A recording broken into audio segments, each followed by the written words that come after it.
Anil Baluni Bharatiya Janata party के प्रत्याशी Pauri Garhwal seat को भारी मतों से हार रहे हैं। कारण जानिए क्यों।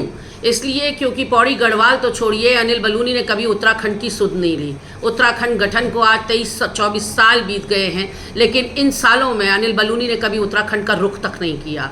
और तो और पौड़ी गढ़वाल वो संसदीय क्षेत्र है जहां से भारतीय सेना में सबसे अधिक युवा भर्ती होते हैं, जो अपना सर्वस्व न्यौछावर कर देना चाहते हैं और अपने शौर्य और पराक्रम से इस प्रदेश को गौरवान्वित करते रहे हैं। ऐसे में उस अग्निपथ योजना के विरोध में 6 साल सांसद रहने के बावजूद भी अनिल बलूनी ने कभी संसद के अंदर आवाज़ मुखर नहीं की। उन्होंने नहीं बताया मोदी जी को कि कैसे सारे सपने चकनाचूर हो जाएंगे उनके प्रदेश के युवाओं के। वहीं दूसरी ओर अंकिता भंडारी भी उसी पौड़ी गढ़वाल सीट से आती हैं। अंकिता भंडारी जो 19 साल की बच्ची थी और रिसेप्शनिस्ट का कार्य करती थी, ऐसे में उसका ना सिर्फ उसके साथ दुष्कर्म बल्कि उसका बहुत ही बर्बर और विभत्स हत्याकांड कर दिया गया और उसके शव को नहर में फेंक दिया गया।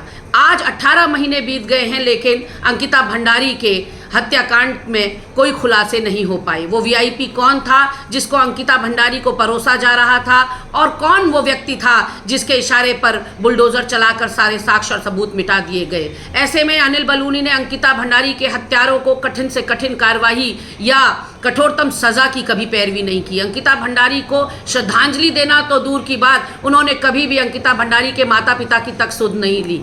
ऐसे में वही पौड़ी गढ़वाल सीट से केदारनाथ धाम से 223 किलो सोना चोरी हो गया, लेकिन अनिल बलूनी की सरकार यहां होने के बावजूद उसकी कोई जांच नहीं हुई। वहीं भर्ती घोटाले के दौरान यहां युवाओं को बर्बर तरीके से पीटा गया लाठियों से, और अनिल बलूनी ने चूं तक नहीं करी, अपना मौन व्रत नहीं तोड़ा। ऐसे में अनिल बलूनी खुद बताएं कि जनता आखिर किस बिना पर उनको वोट दे। उनके खुद के अपने गांव में, पैतृक गांव में सड़क नहीं है। जो गांव उनसे पहले वाले सांसद ने गोद लिया, 5 भाजपा के सांसदों ने गोद लिया, उन गांव में सड़क नहीं है। उनकी सुध कभी इन सांसदों ने लेने का प्रयास नहीं किया। 10 साल केंद्र में शासन करने के बाद और 10 साल इस प्रदेश में शासन करने के बाद 5 के 5 भाजपा के सांसद आज निकम्मे साबित हुए, जिन्होंने अपनी 17 करोड़ की सांसद निधि तक 50% भी खर्च नहीं करी, जिस पर लोगों का अधिकार था, जिस पर विकास का अधिकार था। ऐसे में इस वक्त सबक सिखाने का समय